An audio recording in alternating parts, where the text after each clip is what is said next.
Update. I'm exposing the woman my partner, now ex, cheated on me with. Original post. I, 34 female, had been with my boyfriend, 35 male, for 7 years when I discovered that his close female friend, 33 female, who gets him like no one else, has been sending him nudes, texts, and begging him for hookups. He has been reciprocating. What bothers me even more is that she's married, and her husband has no idea. They've stayed in hotels together multiple times, while both lied to my face, insisting that nothing was going on. Meanwhile, I've quietly collected evidence, taking screenshots of everything I found on his phone. I stupidly told my partner I would forgive him if he gave her up, but he adamantly refused. He said he loved her more than me, but still wanted to keep both of us. So, I've been quietly preparing to move on without him. I let him renew the lease in our house while I sort out my finances. And I'm planning to expose her as karma for all the lies. Thanks to my partner buying her adult toys in Amazon, I know where she lives. She stays with her husband's family, and here's the kicker. She can only remain in the country because she's married. She has even said that once she secures her visa, she plans to leave her husband and be with my ex. If I expose her to her husband and in-laws, he'll likely divorce her, and she'll be forced to leave the country for 6 months to a year. She wouldn't be able to afford a visa on her own, and her previous attempts to secure one independently have been unsuccessful. Her husband currently funds it. If she has to go back, she'd end up in a Muslim country with her parents, who would despise her if they knew what she had done, though her father is currently cheating on her mother, so it seems to run in the family. I wouldn't even consider doing this, and I might have forgiven her if she hadn't lied to my face. She cried her eyes out when I confronted her, claiming I made her feel like a whore and that she'd never betray her religion or husband. 3 days later, she was hooking up with my boyfriend in my bed. I'm not sure when to go through with it. She's going back to her home country next month on a trip her husband paid for, and I know he would likely leave her there and cancel her return flight if I told him. But if I expose her now, my ex would know it was me, and he would leave the house. I can't afford a place on my own until next year. Alternatively, I could wait until I've paid off most of my debts and can support myself, which would mean holding off for nearly a year to avoid becoming homeless. Now for the top advice before reading the update. Gather your info, seek a lawyer, and start making an exit plan for yourself. And I would tell and show her husband what she has been doing. Thank you. I feel awful for him. I go to the gym with him and is genuinely such a nice guy. At least to me. Obviously, I don't know their circumstances at home. She hasn't even got a job but goes to the cinema several times, / hotel stays without him and new clothes every week, etc. And he pays for a lot. She's taking advantage of a kind man. Tell the husband and let him leave her there. Also, he can't just leave the house he has signed for. It will ruin any chance of him renting again. Plus, he will be required by law to pay. Tell her husband. Send him the evidence and let the chips fall where they may. Oh, I didn't know that. In about 10 months, I could afford a place by myself, which is what I was planning on waiting for, but if I can do it sooner. I don't know where you live, but be careful with assuming your partner can't leave the home / be removed from the rental agreement. There are places where a renter can pay a penalty to be removed from the lease. Check your local laws and also your rental agreement. The agreement should or might have a clause that explains if / how a renter can break the agreement. I don't want you to get stuck with a house you can't afford if your partner leaves, because you assumed he legally couldn't when in fact he could. Thank you. I'm avoiding putting where I live just in case either of them comes across this. It's specific enough that I think they'd figure it out, but I couldn't make my point being any vaguer. It's why I'm considering waiting a few months until I'm better financially, as much as I'm itching to do it next week while they're on holiday. I can afford all bills with ease once I've finished paying off this awful loan I've had for a while. He genuinely thinks I'm happy partaking in an open relationship, so he has no reason to want to leave at the moment. I think the sensible option is to wait, but it means you guys will have to wait a few months for an update. Now for the first update. Last night, I bumped into her husband at the gym. Since she wasn't with him, I decided to tell him everything. He had suspected she was cheating but didn't want to believe it, and thought they could work on their marriage. Until I showed him the screenshots. I also told him about her plan to divorce him once she obtained citizenship. She asked for some time to gather any evidence he could find, like the adult toys my ex bought her to strengthen his case. He also asked if I could anonymously report the situation, because he didn't feel ready to face it himself. He wasn't angry, just incredibly sad, and I felt awful for putting him through this. But he didn't deserve to be used like that. This confrontation happened sooner than I expected, but he promised to protect me from any fallout, considering I took a risk by telling him the truth. If they get an amicable divorce, she'll have 60 days to leave the country and would need to restart the visa process to return. If she is charged with lying to gain a visa, she could be banned for 10 years. I'm not sure if cheating qualifies as lying for the visa, but I don't have proof of that yet. Second update a month later. A lot has happened in the last month. It feels like the first post was ages ago, given how stressful things have been. As kind of expected, the husband backtracked and decided he wanted to try and save their marriage.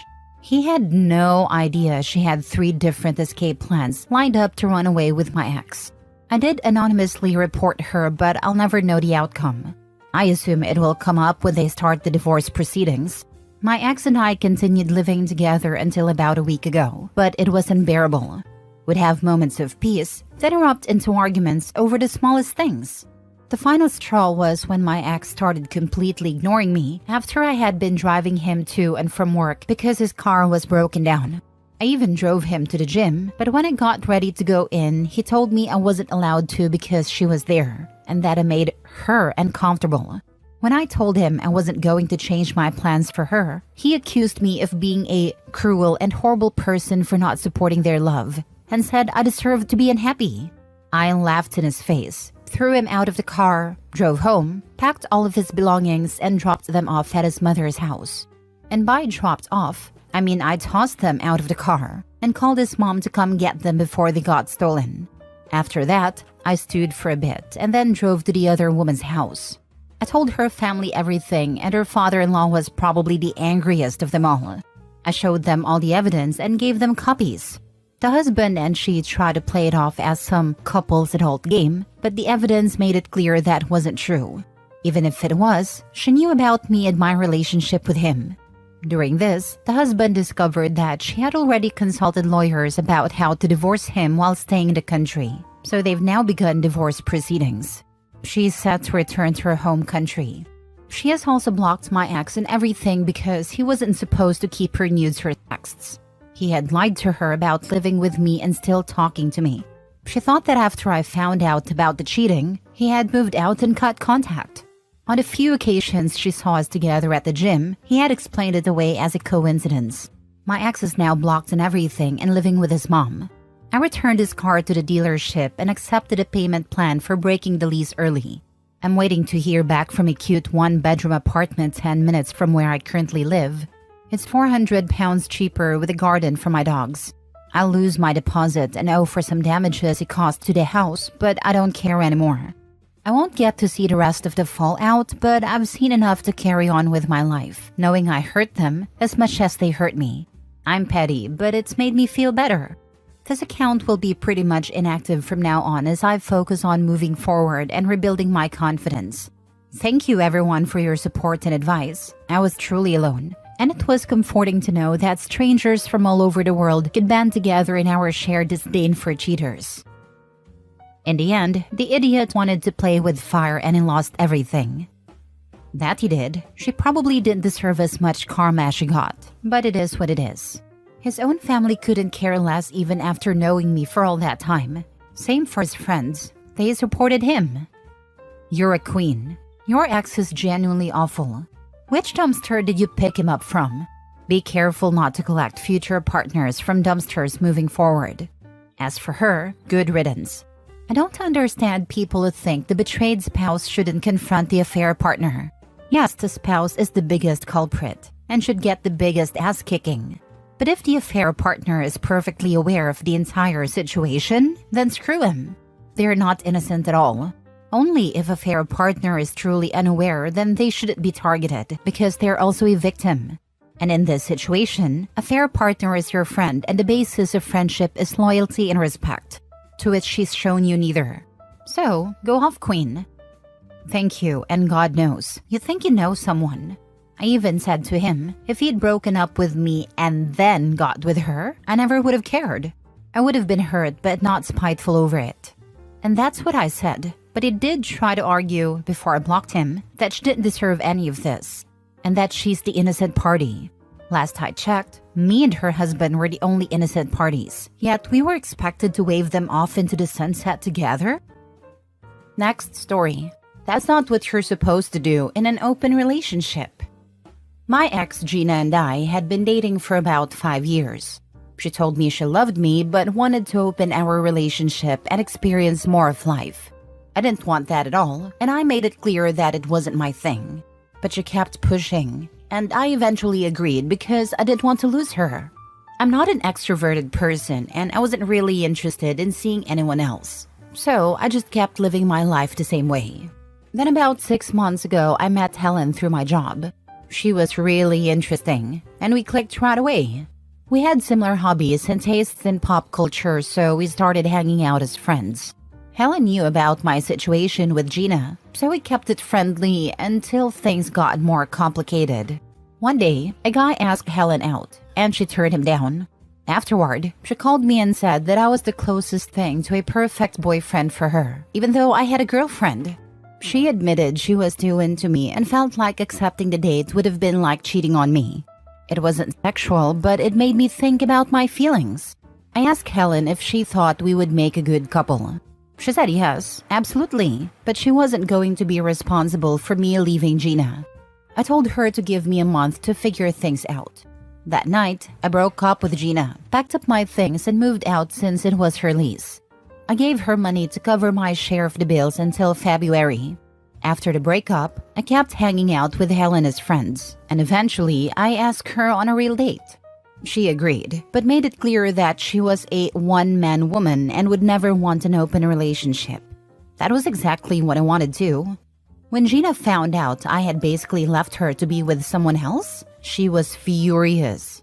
She accused me of developing feelings for Helen while we were still together, and said that wasn't how an open relationship was supposed to work. She was also upset because she couldn't afford the apartment on her own. I told Gina that I never wanted an open relationship in the first place, but she had insisted on it. I don't think I did anything wrong by moving on with someone who wanted the same things I did. You meeting Helen had nothing to do with your open relationship. You weren't happy with Gina, so you monkey branched to Helen. So I guess the question is whether monkey branching makes you the a-hole. I would not have hung out alone with a woman if I was in a monogamous relationship. I would find it disrespectful. You're not supposed to find a new girlfriend in an open relationship. Hun, you're not supposed to force an open relationship on someone who doesn't want it. Karma. She played stupid games. Got to win a stupid prize. If I were Opie, the fact that she did not want to be in a committed relationship with Opie, then she broke off their relationship, not him, no matter what she says.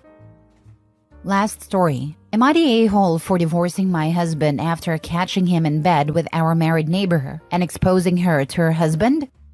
This is honestly such a mess, and I'm not sure if I handled it the right way, but here it goes. I, 34 female, have been married to my husband, 36 male, for 7 years. We have an 8-year-old autistic son, and life has already been pretty stressful for both of us. I thought we were handling it together like we were in this as a team, until a few weeks ago when everything fell apart.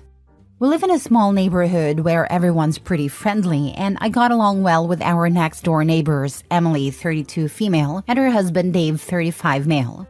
Emily and I weren't super close, but we chatted often. Our kids played together sometimes, and our husbands would occasionally hang out too. At first I thought it was nice that my husband and Emily seemed to get along, just neighbors being friendly. But then things started to feel off. My husband became more secretive, especially with his phone, and he seemed to bump into Emily whenever I wasn't around.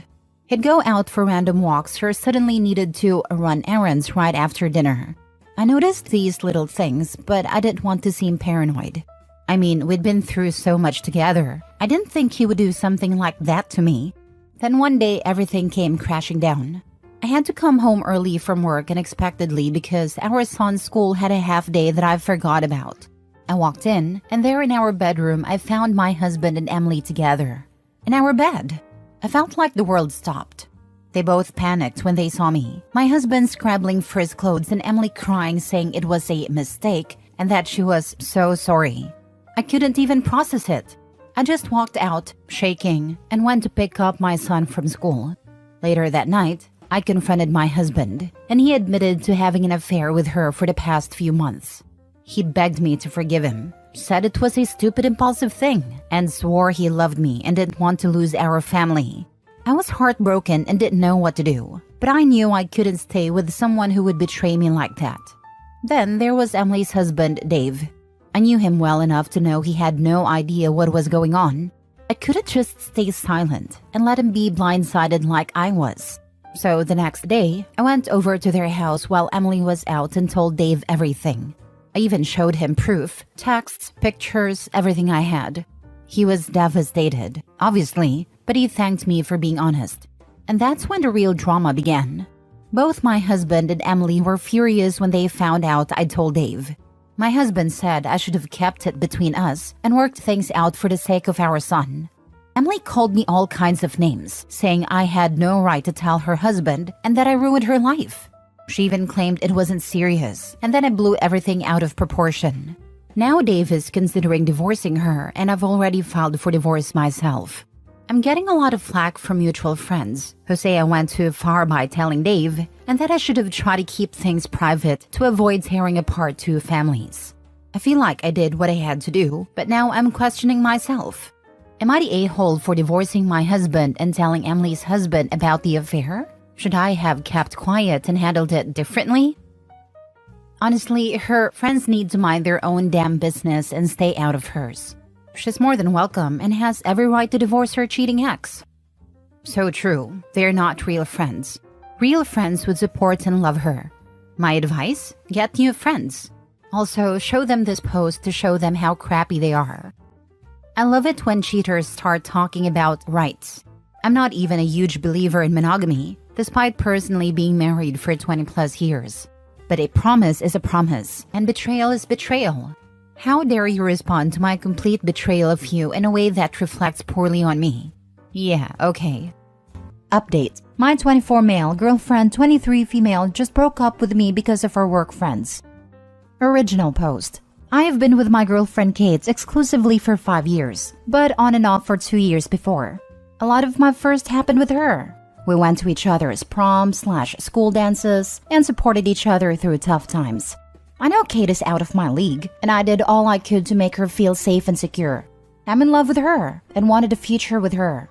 I went off to college and got a double major while Kate went into cosmetology school.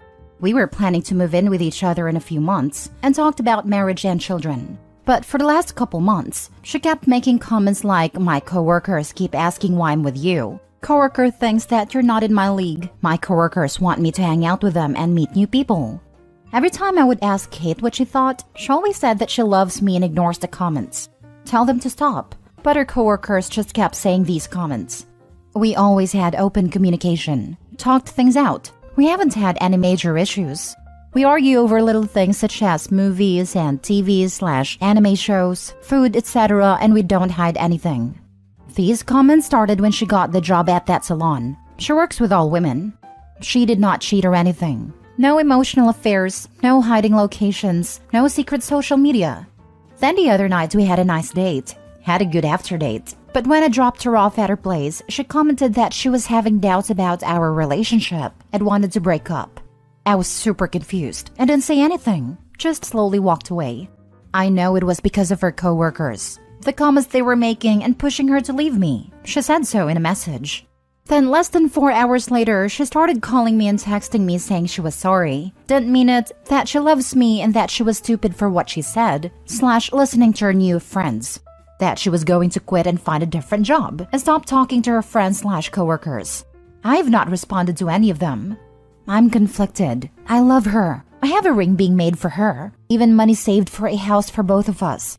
We share 85% of our friend groups, then the rest are from our jobs, and most of our shared friends have now heard about the breakup. and seemed just as confused as I am.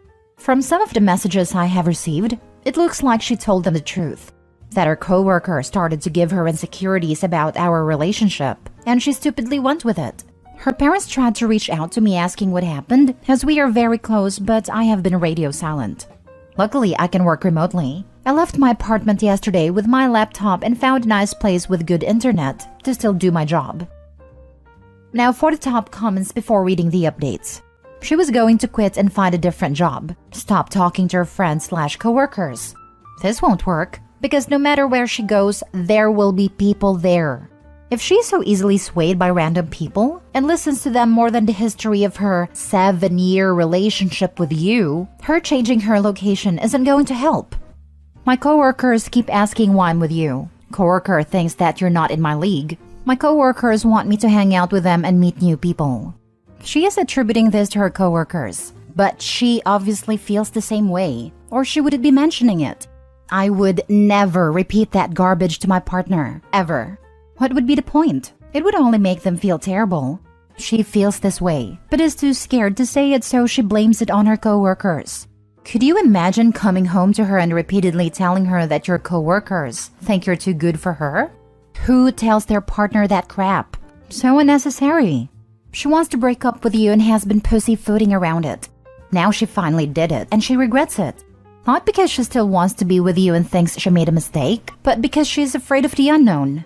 She's been with you so long she doesn't know how to move forward without you. She kept repeating all that hurtful stuff her coworkers were saying, and bringing it up over and over because she was trying it on for size. She was inching closer and closer to breaking up with you, until she finally did it. Let the breakup stand. I know it's painful, but I think it is already over for her, and it's just fear and anxiety keeping her with you at this point.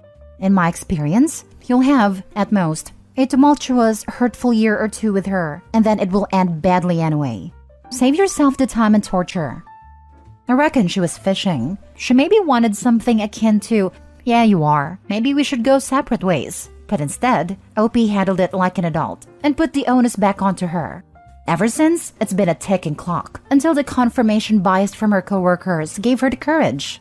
I expect OP's ex is just what a salesperson would call an easy mark.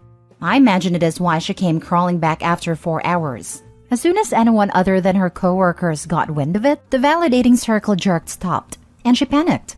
I don't necessarily think getting back together would lead to the exact same issue down the line. I suspect friends and family have brought her down a few pegs, but OP and Dex are clearly in very different places in terms of maturity, and that may manifest in equally damaging ways. Given OP is clearly ready for more, I don't think it would be fair or right for him to hang around for an indefinite amount of time for his ex to catch up. If a woman I was dating said to me she might be out of my league, let alone broke up with me for that reason, I'd never even consider a relationship with her anymore. That's so damn disrespectful, and to me, them thinking like that shows they wouldn't deserve me. I know my worth, and so should you. Shifting the blame just makes it worse. Either they are weak, or they wanted to believe said coworkers. Either way, I'd never trust them again. Now for the updates. Quick update. After I posted, my boss sent me an urgent message asking if we could do a Zoom meeting.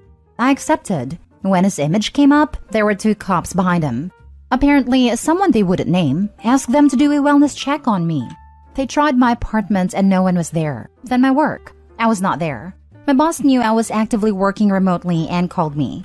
I had to explain I was alright, just had my phone off due to the drama. I'm also supposed to go to her parents' house tonight. Update 2. We did not have a meeting last night. I rescheduled it for tonight, Friday. Life also has a way of kicking you when you are down. As I was going through my missed calls last night, I got a voicemail saying that my ring would be ready to pick up today, Friday. I also want to apologize for spelling and grammar mistakes. I have not been in my right mind the last few days. Thanks for all the feedback. I will probably update tomorrow or Sunday. Update 3. Thanks for the messages and comments. It has been an emotionally draining few days. On Friday, I cleared all my voicemails and texts. I ended up with 61 missed calls, 4 from the police, 14 voicemails, and 417 text messages. I sent a generalized message to those who reached out, stating that I was okay and safe, as well as need time and space while I work out with some personal issues. I picked up the ring since it was already paid for. then put it in the box I made for it, then went to her parents' house. As soon as I pulled up, Kate opened the door and ran out. She had been crying. Went to give me a hug. I accepted, but it wasn't how I usually hug. She then tried to kiss me, but I moved my head and backed up. We went in and sat down. We sat for about 10 minutes not saying anything. She started crying and said she was sorry. I just responded with okay. I asked her what she told everyone. She said the truth.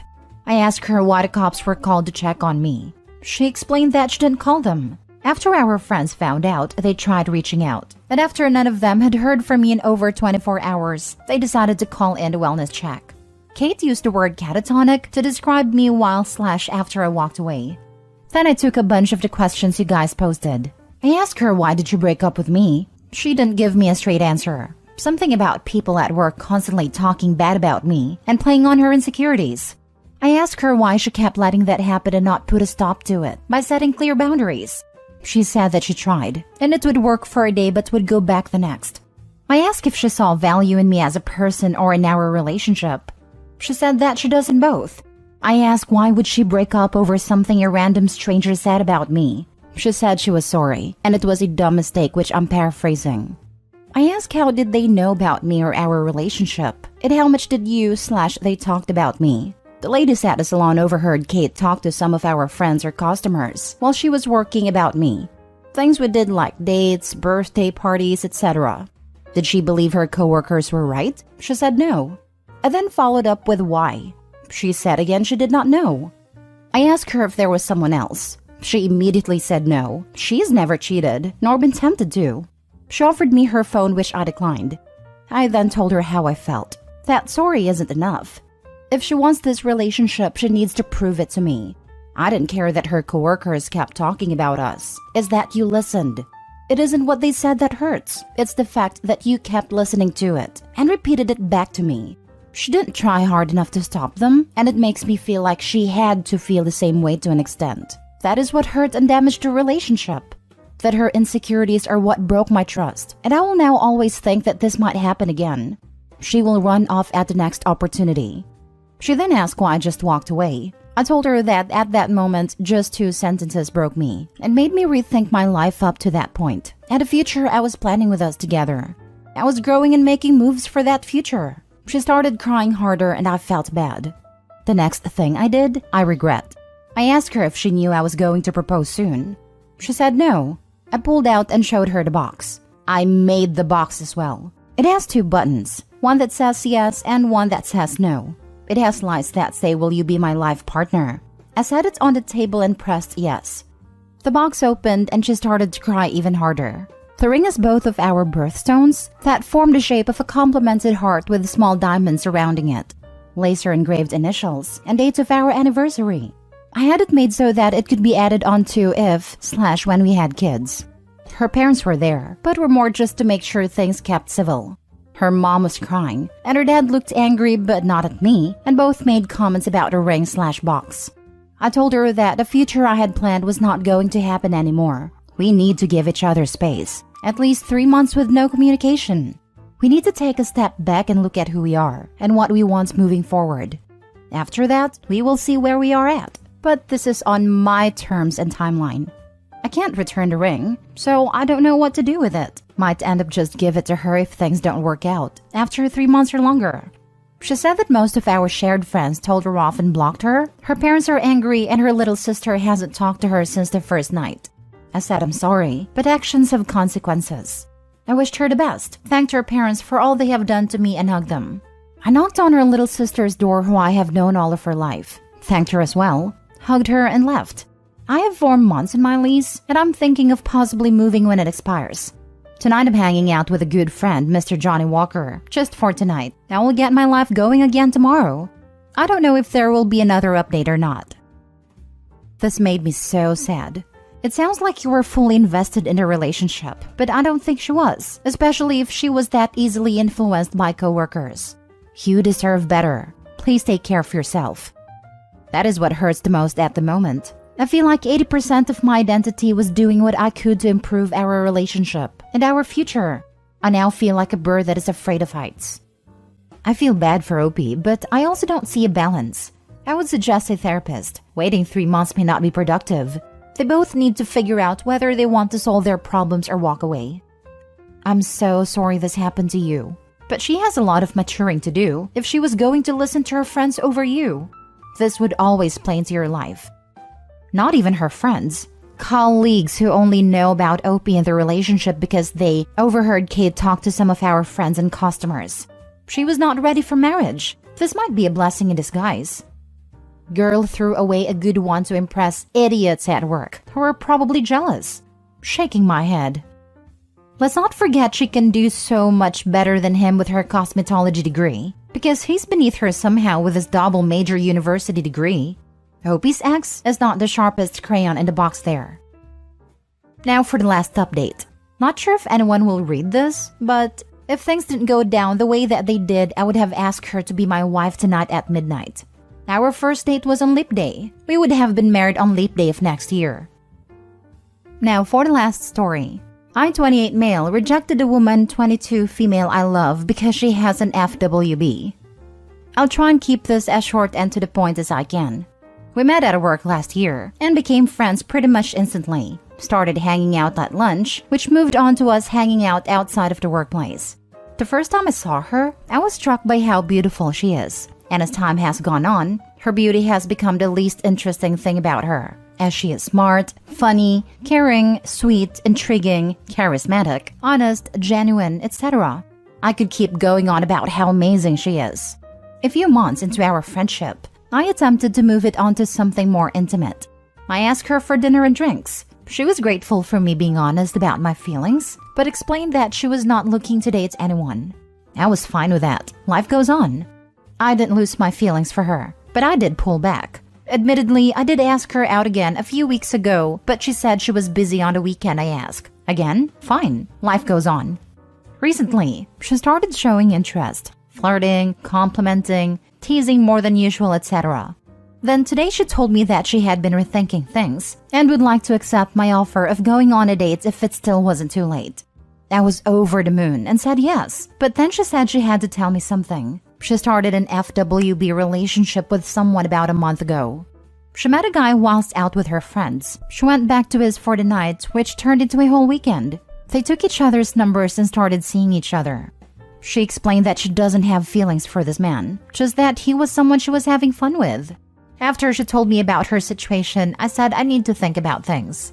I'm a traditionalist. When I like someone, I just want that person and no one else. I don't have any interest in seeing anyone else. I spent my time thinking about that person. It's just who I am and how I've always been. My way of thinking perhaps goes against every piece of advice every dating expert on the planet will give, but it's my life, and I live it my way. I don't have anything against people having casual hookups or FWB, but for me, I just don't like the idea of putting in my time, effort, and money just for someone else to reap the rewards with something as simple as a UDTF text. After a bit of thinking, I phoned her and told her I'm not interested in moving our relationship forward. It killed me to hear about her FWB. It killed me more to reject her. Maybe in time they'll stop seeing each other, and me and my friend will move on with each other. But for now, I just don't think I'm ready to accept her situation. And I don't want to present her with an ultimatum.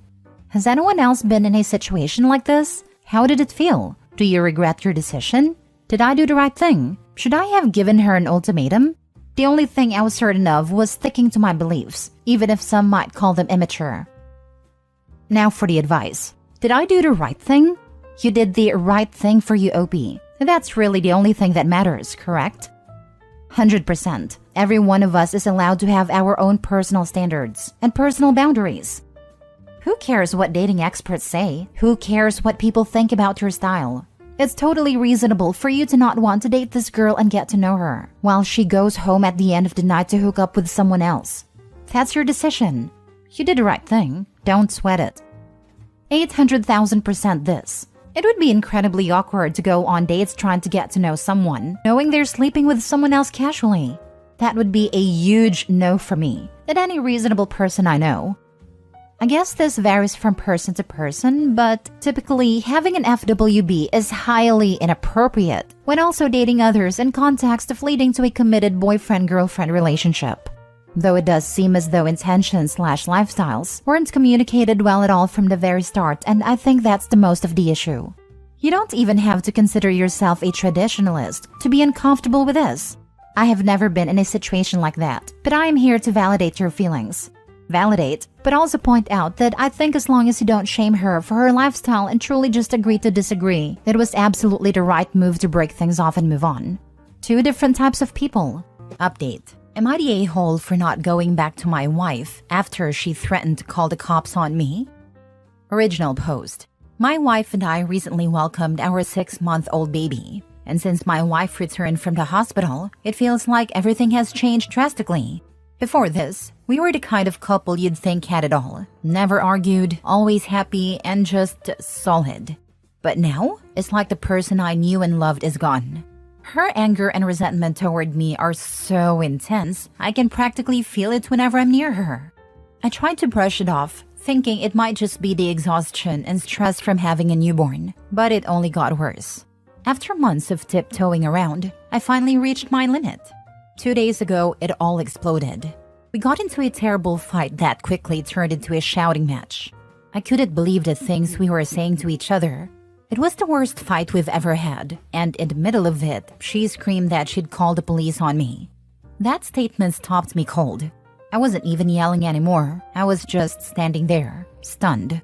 I felt betrayed and heartbroken, like a stranger was standing in front of me, not the woman I'd married. When she finally stormed off to another room, I just sat there in silence, unable to process what had happened. I felt like I was backed into a corner. It hit me hard that this wasn't just some heated argument we'd look back on and laugh about later. This was something that could change my life in ways I couldn't imagine.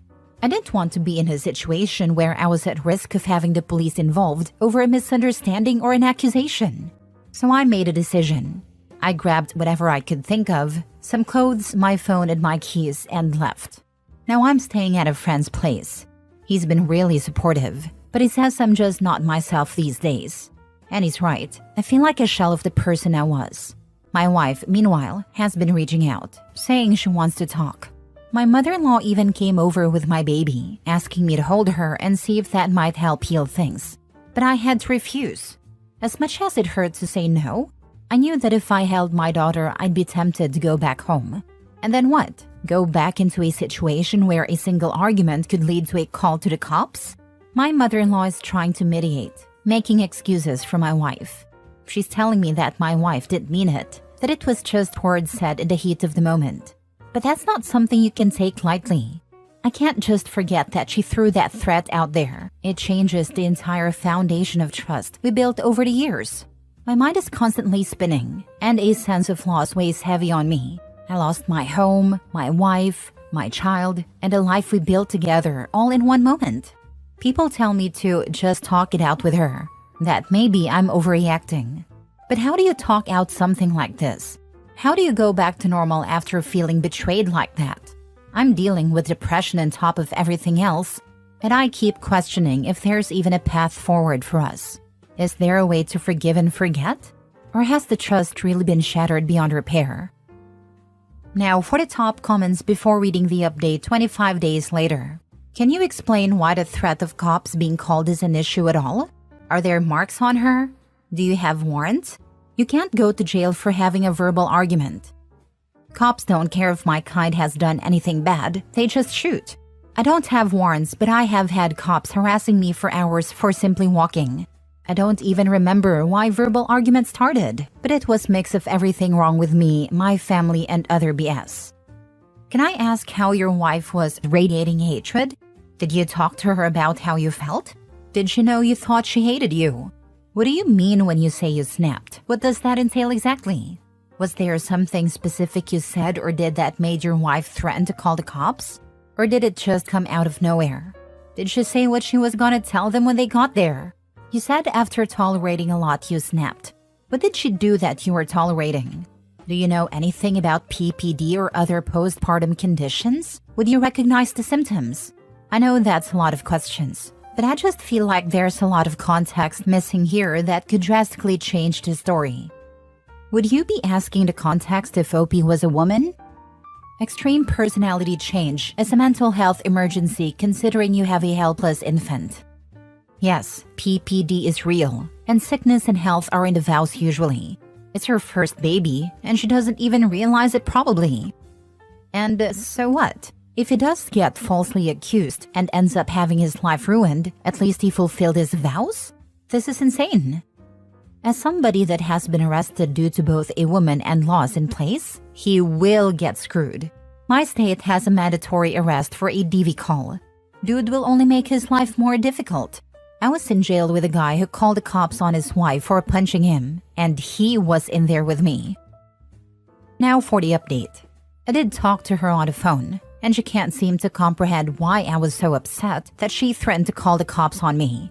It was like she couldn't wrap her head around the gravity of what she has done. She did apologize, but she still thinks I overreacted. As soon as I left, my eating disorder vanished. Then when I talked to her on the phone, the depression started settling again. I have filed for divorce. I have no clue what the divorce will look like, but one thing I know is that I will never feel safe with my wife again ever. Divorce is the right thing to do, for both of us. Don't talk to her on the phone or in person without a lawyer present. Text her or email her that all communication must be through a lawyer going forward. She was already ready to make up stories to the cops about you, which means she was full or ready to ruin your life. Don't give her the chance to make stuff up with no witnesses present to point out she's full of it. Get a voice recording app on your phone and make it easily accessible. She might try to contact you in person. Document everything. Basically, threatening to call the cops during an argument, especially when no one's getting hurt or in actual danger, is a really bad move. It's like using the police as a weapon, and it can have some seriously messed up consequences for the person on the receiving end of that threat. I'm really confused on why people are condoning divorce so quickly. Like, okay, I get it. If your wife has been threatening to call the cops on you on a regular basis, this is a fair reaction. But 6 months after giving birth with a drastic personality change, untreated PPD is a very real thing. Take some space sure to protect yourself. Document. But just jumping to divorce? Seems kinda a-holish to me.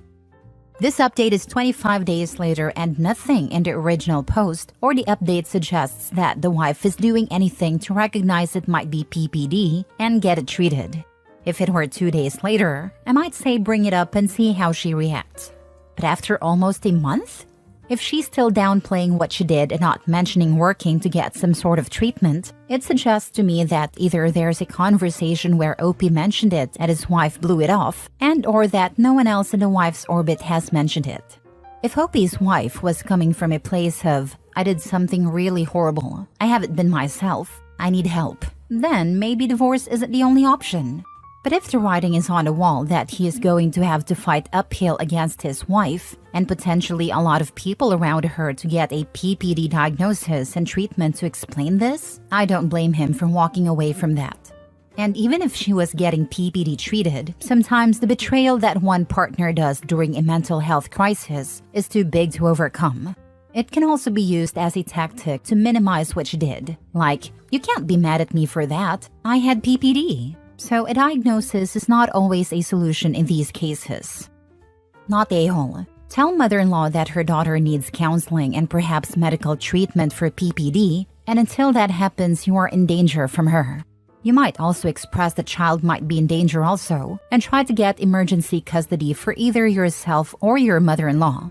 Do not make any promises of reconciliation, and never be alone with your wife. I am sorry you are experiencing this, OP. I am also sorry for your wife, as she is obviously suffering some form of mental illness at the moment. However, you need to protect yourself first and foremost. See if the lawyer can file something with police as she keeps making threats, etc. Next story. Am I the a-hole for using my scared pregnant wife's cravings against her to drive her to the hospital during labor when she absolutely wouldn't? My wife and I have been together for 6 years, and a few months ago we welcomed our first child, a beautiful baby girl. However, the tension between us began on the day of our daughter's birth and hasn't let up since. In the final 2 months of her pregnancy, my wife was overwhelmed with anxiety about giving birth. As her due date approached, she became so distressed that she couldn't even speak with her doctor without breaking down at the mere mention of labor. She seemed to be in denial, as if ignoring it would somehow make it go away. I tried to encourage her to see a therapist or at least talk to someone, but she shut me down every time, insisting she just wasn't ready. On the day she went into labor, she was clearly experiencing strong contractions, yet she kept insisting they were minor and refused to go to the hospital. My mother, her mother, both of our sisters, and I all tried to reason with her, but nothing seemed to get through. She was determined to stay home, even though she was obviously in active labor. At that point, my sister and I knew we had to step in.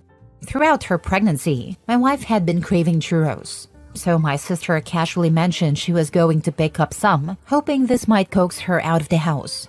My wife, eager for the distraction, agreed to go along. However, my sister and I had already decided we were taking her straight to the hospital. When she realized our plan, her face fell. She started to cry and panic in the car, but we knew it was the only way. Thankfully, everything went smoothly, and she delivered safely. Both she and the baby were healthy. It's been a few months, but my wife continues to bring up that day, throwing it in my face whenever we argue. Each time, I apologize and reassure her, explaining that I understood her fear and that my intentions were only for her safety and our babies. There was no ill will, yet she continues to paint me as if I had done something terrible. This time, when she brought it up again, I finally snapped. I told her that if she thinks she's helping our marriage by being this way, she's wrong. I told her that if I had to do it all over again, I wouldn't hesitate, because in that moment, I couldn't trust her judgment for the safety of herself and our baby. I explained that I would no longer engage in this conversation unless she is willing to communicate in a constructive, healthy way. In response, she accused me of dismissing and stonewalling her, calling me an a-hole for standing firm on wanting productive communication. I don't respond well to name-calling, especially since I've never spoken to her or anyone in that way. My frustration boiled over and I ended up saying something I now regret. Talk to me in that tone again and you'll be a single mom real quick. She hasn't stopped crying since. I feel terrible because I know my words were harsh, but I felt like I needed to stand up for myself after months of being constantly berated. Now I'm questioning if I went too far or if this was the only way to get through to her. Now for the top comments. If you still want to remain married, I suggest speaking to her healthcare provider and therapists, or reach out to service providers to see why she is acting this way. They also need to see a counselor. It's never a bad idea, but wife needs it yesterday. Opie does not. Not the a-hole, but you have a bigger problem. She was putting herself and your baby at risk. She does not sound mentally sound. If she cannot see that still after all this time, you have a big problem that needs professional intervention. Yeah, for real. I can understand being upset at that time, especially since she was dealing with so much anxiety. I had panic attacks at the thought of giving birth when I was pregnant with my first. It's an absolute horrifying thought. She should be able to look at this situation now and understand that Opie stepped up and made a hard choice to take matters into his own hands. He kept his wife and child safe. I'm really not sure what she thought was going to happen otherwise. Last story. Am I the a-hole for wanting to leave my husband after he blamed me for our baby's death and started treating me like an animal? 2 years ago, we lost our 8-month-old son to pneumonia. I was devastated, and the guilt and pain have never left me. I did everything I could for him. I took him to every appointment, gave him his medication, and followed all the doctor's orders. But even after all that, he didn't survive. I thought my husband and I would grieve together, but instead, he has spent these 2 years blaming me, constantly reminding me that a better mother wouldn't have let this happen. The worst part is how he treats me now. Since our son's death, he's turned cold and cruel, treating me like an animal. He's openly disrespectful, dismissive, and degrading, and he brings up our son's death at every opportunity to paint me as a failure. It hurts even more because he's taken this grief as a free pass to cheat on me, and I'm just expected to accept it. A few months ago, I saw him in the mall with another woman. They were walking together, laughing, and he looked happy. I confronted them both on the spot, hoping he'd at least feel some shame, but instead he got furious. He turned it around on me as saying I had no right to be upset when, according to him, I'm the reason he lost his son in the first place. He even told the woman I was unstable, and she looked at me with pity, like I was some kind of deranged ex. That moment felt like I hit rock bottom. Now I'm at a breaking point. I don't know if I can take any more of his abuse, accusations, or infidelity. But every time I consider leaving, I feel like he'll just tell everyone that I abandoned him and couldn't handle my supposed guilt. Some people in his family already think I'm the reason our son died, thanks to what he's been saying behind my back. It's like he set me up to look like a monster no matter what I do. Am I the a-hole for finally wanting to walk away from this marriage? Or am I selfish for even thinking of leaving him while he's still grieving, even if his grief has turned into resentment and cruelty toward me? Not the a-hole. He abandoned you 2 years ago. Filed for divorce stating the reason is abuse and infidelity. Tell everyone what happens behind closed doors. He is verbally and mentally abusing you. If it is your fault, then he should recognize that it's more his than anyone's. Did he drive your child to appointments? Of course he didn't. Did he do everything in his power like you? It seems not. I'm sorry for your loss, and I hope you can escape this POS so you can heal. He did abandon me emotionally long ago, but I've been clinging to the idea that we could somehow rebuild, even as he's torn me down. I needed to hear that it's okay to be honest about what's really happening, and that filing for divorce isn't a failure on my part. Your point about his lack of involvement really hit home. I realize I've been carrying the weight of this alone.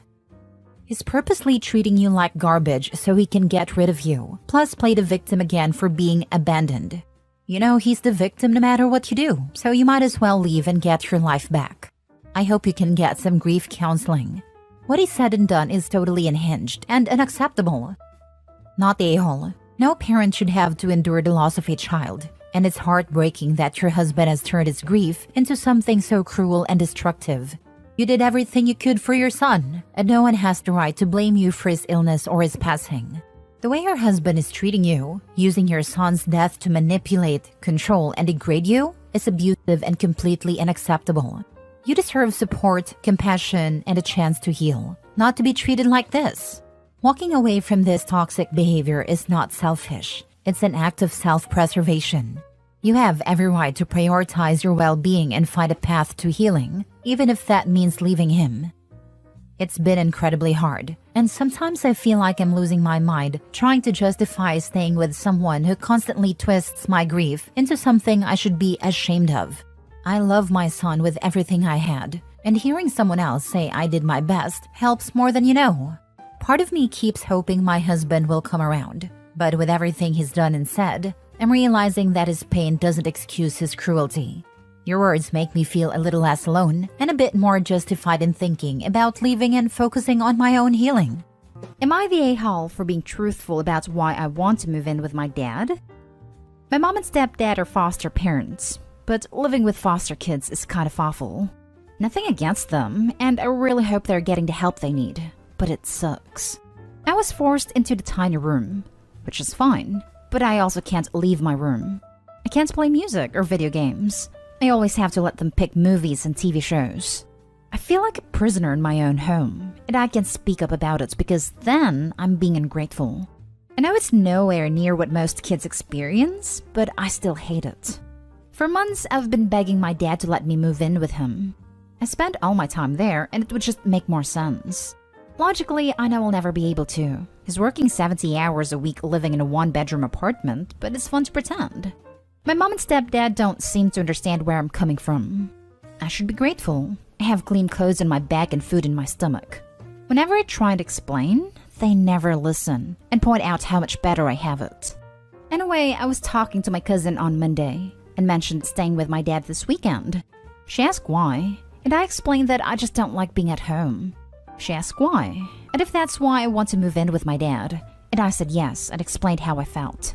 She eventually went home and told her mom, I guess. Yesterday, my aunt pulled up and basically demanded to know what was going on. I don't know what exactly happened, but they got into an argument and my cousin came up to help me pack some clothes for a few days. When we went down, my parents accused me of making things up, saying that I had no need to feel the way I do. My aunt didn't really give me a chance to reply before we left. I went home today to grab some stuff, and they called me selfish, saying I'd created an aggressive atmosphere which wasn't good for the foster kids. So I said, I don't care about the foster kids right now. Why do they matter more than me?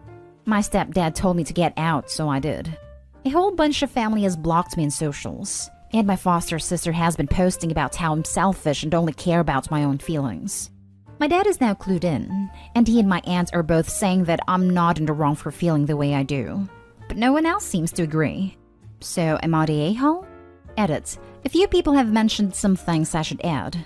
I'm 14, and my mom and stepdad are currently fostering 2 sibling sets. One set of 3 girls and another set of 2 girls and 4 boys. Totaling 9 foster kids. And 3 of the kids are diagnosed with autism, as some people have asked about that. No, they don't make any profit. They do love their kids and fully intend on adopting them all. They're amazing parents. Just not to me. And no, I will not be calling their social worker or whatever. I'm not doing that to my foster siblings. I'm hoping to convince my mom that me moving out will be better because it creates more room for any emergency fosters or something. Now for the top comments. Not they all. They shouldn't be fostering if it's at the expense of another child. And regardless, you're entitled to your feelings. I understand that they're helping, but it kinda sucks. My brother and sister-in-law have fostered 4 kids at different times, but they already have 4 kids. They had to adapt, obviously, but they understood that their children were their children, that their voices were always heard, babysitting, hanging out with, etc. And it's been a very constructive atmosphere, because they also made a time to be with their own children individually at different times, so that they don't feel like a spare or something like that. Your feelings are completely valid, and your mom and stepdad are a-holes for dismissing your emotions and thoughts so openly. Do whatever you need to do to be healthy, Opie. Not a-hole. Your feelings are valid, and they don't stop being valid just because other people might have it worse. That is a really unhealthy mindset. You deserve to feel safe, happy, and comfortable at home. If you don't experience that living at your mother's house, there's no shame in trying other living arrangements. Sometimes just have to do what's right for you. I'm kinda stuck here, but thank you. Please call the social services agency that placed the fosters with your mom and stepdad and tell them all of this.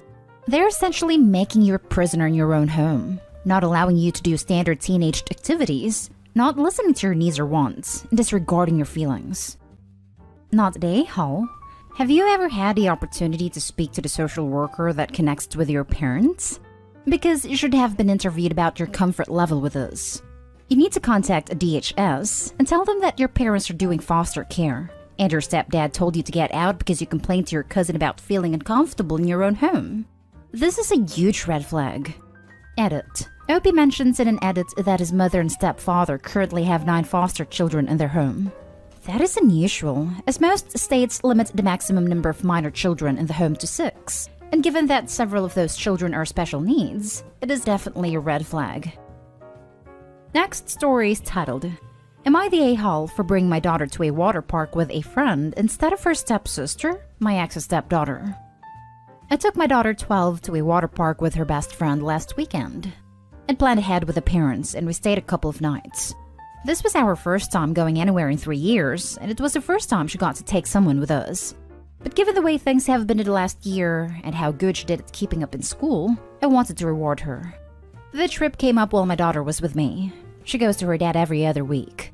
He's married and has a stepdaughter the same age as my daughter and 2 stepsons who are 6. My daughter and her stepsister aren't close, and it bothers the hell out of my ex. He has tried to sue for more time just so they are forced to be around each other more. And my ex is always asking for more time with our daughter so she can bond better with her stepmom and step-siblings. I always say no because I never take his time with her from him or her, so he doesn't get to do it to us either. He has always asked where I can include his step-kids, and I'll be honest, I don't. For 2 reasons. I normally don't bring other kids, and because my daughter has always asked not to be forced to bring them. Her dad has brought it up around her. She said her dad suffocates her with them, and she's tired of him always trying to make them close when they just don't feel it. So when he found out her friend came with us to the water park, he was furious. What made it worse was his stepdaughter was in the car when we were doing the exchange, and she saw my daughter's friend's t-shirt that she bought there and realized where we'd gone. Apparently, she has dreamed of going for years, but never got to. Ex told me I should have made her take stepsister over a friend, and his wife called and told me I didn't need to flaunt it in front of her daughter. I said I never flaunted it, but I wasn't going to make my daughter's friend hide either. They gave my daughter hell for it while she was at her dad's. It makes me question if I'm the a-hole for not including her stepsister in this. You're definitely not the a-hole. Your ex is. It's so weird that he expects you to treat his new wife's child as family. You should encourage a friendship, yes, and be kind to her. But you owe them nothing. It's his responsibility, not yours. Especially when you're footing the bill. And it's more fun for your daughter to get to take a friend too. It is also really important to point out that even blood siblings shouldn't be forced to go to every event and share everything all the time. It breeds resentment, and there's literally no benefit to anyone when parents do it. You will find Reddit riddled with posts about siblings and step-siblings being forced to do everything together, and it breaks my heart. Not the a-hole. If the father wants the two girls to go to a water park together, then he and his wife can take them. And bullying your daughter over it is appalling. If nothing else, it will ensure that the two girls never become friends. Worse, it will probably ruin any relationship she might hope to have with her father in the future. It sounds like they want to go so that they can pressure them into spending more time together. They didn't want to go to the water park. They wanted another opportunity for them to bond. Want to add, the parents might even want to dump the kids in Opie while they go on all the slides in Lazy River so they can get a break from the kids. Absolutely not, a-hole. He is alienating his own daughter for step-kids. Guess who's gonna pick mom when she's old enough? Bingo. That is setting the stage for low contact or no contact in the future. Now for the next story. Am I the a-hole for telling my sister her kids and step-kids aren't really mad at each other but mad at her and her husband? My sister has 2 kids. Her son is 11 and her daughter is 9. She has 3 step-kids. Her stepson is 10, stepdaughters are 9 and 7. They got married 3 years ago. And honestly, my sister and her husband messed it up pretty badly. They were long-distance dating for 4 years and lived 2,500 miles from each other. So they decided to wait for any big moves until they were getting married. 1 month before the day came, he moved in with my sister and her kids. None of the kids had met each other or their future step-parent. The day they moved in happened, it became very clear that the kids were not once super excited to go through the change and super happy for more people, regardless of how much their parents wanted it for them. My nephew and niece have told me they resent the hell out of my sister and her husband for what they did. My nephew told me he hates his mom for moving her husband and step-kids in all at once, and never giving them the opportunity to know the people or feel how they felt before it was a done deal. He even said, what if they had been jerks to them? There was no going back so close to the wedding. The kids fight each other a lot, and generally don't get along. All have resisted bonding with their respective step-parent too. My sister and her husband think the kids hate each other. And especially lately it has come up a lot because the kids don't even mention having step-siblings or step-parents new people. It bothers my sister, and she has come to me several times with her frustrations but never wanting advice. Finally, the other day, she was doing the same over and over and over again because she found out her daughter had made it seem that it was just the 3 of them still to one of her friend's parents, and the parents seemed shocked there was a step-family involved. She said she doesn't get why the kids hate each other so much. And it was getting hard to listen to her talk about it, especially when I had asked her to stop on more than one occasion and had cut her off before. So I decided to tell her that the kids don't actually hate each other. They're not mad at each other. They're mad at her and her husband. She was stunned and said they had no reason to be mad at them, that it must be the kids. Well, she found out by asking her kids directly that I was right, and now she's pissed. She said I had no right to interfere and judge her, and make it sound like her kids hated her. Our parents told me I should have said nothing like she always wanted, but at some point, the truth had to be brought up, right? Or should I have stayed quiet? Am I the a-hole? Now for the comments. Not the a-hole. You told her the truth. Poor kids. If Opie's sister and her husband had spoken to any type of professional counselor, therapist, or child psychologist, psychiatrist, oh, I don't know, hell, even a pediatrician, they would have been told that the way they handled this is absolutely wrong. It was pretty much guaranteed to set these poor kids up for failure. Opie, you were not an a-hole at all. Your sister and her husband, though. Wow, huge a-holes. Not an a-hole. Not an a-hole. She needed someone to tell her, and you voiced what you observed. She's just mad because she and her husband screwed up by not introducing their new prospective family members to each other organically. I know distance played a role, but they couldn't organize any hangout time prior to the wedding? They could have tried, and ideally that's what people would do, but they never did. Those kids never laid eyes on those new people, nor did they ever say one word to them before they were all living together. Do the kids have to share rooms? That wouldn't help either. Unfortunately, they do. Last story. Am I the a-hole for favoring my daughter's room choice over my stepson's? I, 34 female, married my current husband, 41 male, 6 years ago. I have one daughter from a previous relationship, Annie, who is 16. My husband has a son from his previous marriage, Sean, who is 19. When my husband and I got married, we bought a 4-bedroom house. We took the master bedroom, leaving 3 of the children to decide between a larger one and 2 smaller ones that made up about the same square footage as the large one. We told the kids, Annie was 10, Sean was 13, that they had 2 options of how we could handle the bedrooms. 1, they could each take a small bedroom, and the large bedroom could be turned into a mutual hangout area for them to share. Or 2, one could take the larger bedroom and the other could have both smaller ones as their own. Sean, being a 13-year-old, wanted the large bedroom as his own. He and Annie decided that he'd take the larger one and should take the smaller ones. I did ask her many times if she was sure this is what she wanted, as she's quite shy, and I suspected Sean had more so told her than asked her. But she seemed content enough with it, and it didn't really make much difference to God what in the grand scheme of things. So that's how it was. Now, Annie has one of her rooms set up as her bedroom/hangout area, and the other set up as her closet/makeup area. She loves it and is happy with the setup. Sean, however, has just graduated high school and wants to switch bedrooms with Annie because he wants to turn one of the smaller rooms into a gaming/streaming room. I presume an idea he got from Annie because she makes makeup and fashion/fashion design/sewing videos in her studio, as she calls it. He asked Annie and Annie said no. He then asked me and I said ask Annie. He said he tried, but she was being unreasonable. I told him this is what they decided and that I wasn't going to force her to change now.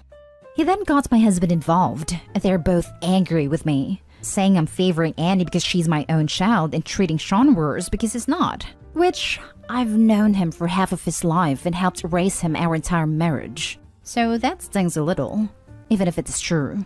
My husband thinks that since Sean is an adult, he deserves to have the extra space. But honestly, it isn't even extra space. It's just separated, and he likes how Annie did it. I just feel like it would be very unfair to Annie to make her switch. Annie and Sean have had a pretty decent relationship, but Sean has been getting increasingly more passive-aggressive with her since this has come up. Am I the a-hole for not making Annie switch? Edit. Just to clarify, Sean wants to give Annie the big room and take the 2 smaller rooms as his own, and Annie isn't interested in switching at all. Not the a-hole. Your stepson was kind of greedy and took the big room. Now he is jealous because your daughter made it cool. Sean does not get to whine and get his way now. He doesn't deserve any extra for now being an adult, especially when he's acting like a whiny child. Kinda greedy?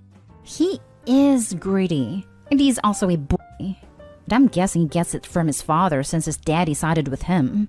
Not the Opie, but you will be if you don't talk to your husband about backing off.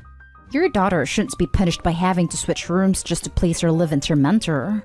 And your husband shouldn't be enabling your stepson's behavior. Otherwise, the horrible behavior towards your daughter will just get worse. Not the a-hole. Sean seems to think it's unfair when he doesn't get what he wants. He's a 19-year-old brat whose a-hole father is enabling him. Now he's harassing his sister? Annie might need a lock for her makeup/clothes room. I'm not sure why a minor with 2 more years to go until she can move out is being expected to give up her space to an adult. Does Sean intend to live at home for the next few years? If so, Sean and his dad should put up a wall in Sean's room. Or it might be time for Sean to move out. He can do whatever he wants in his own apartment after all. You would be the a-hole if you give in to Sean's demands. He is trying to strong-arm you into getting his way. Just like he probably strong-armed Annie to take the small rooms when the original offer was put out. He sounds very entitled. Not Dayhall. It's also worrying that an adult man is being passive-aggressive to a teenage girl because he didn't get his way. If this is any indication of how he treats women, he needs to be schooled now. He made his choice a few years ago, and now she said no. He needs to accept that without any manipulative behavior. Yep, I'm in no way suggesting kicking him out, but at 19, they should be discussing his path to independence and what his future looks like, not allowing him to get ever more cozy at home, especially at the expense of their daughter. In addition, I think in accusing Opie of favoring her daughter, the husband has actually revealed his own feelings, which are that he doesn't view daughter as his own and thinks his son should be prioritized. He doesn't view daughter as his own. This is a very good point that I had not really thought of.